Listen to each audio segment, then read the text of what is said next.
Government നടത്തുന്ന നിരവധി പദ്ധതികളുണ്ട്.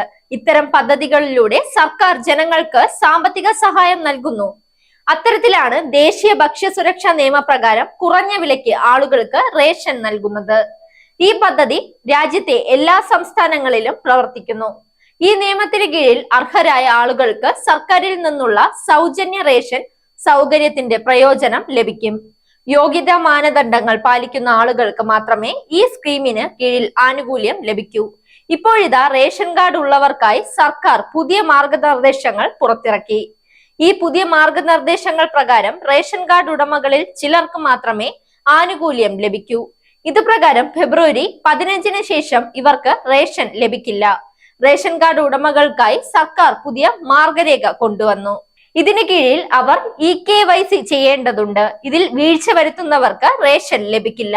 EKYC വഴി സർക്കാർ വ്യാജ റേഷൻ കാർഡ് ഉടമകളെ കണ്ടെത്തുകയും ഇതിനുശേഷം അവരെ ഈ സ്കീമിൽ നിന്ന് ഒഴിവാക്കുകയും ചെയ്യും. Zag news, Thiruvananthapuram.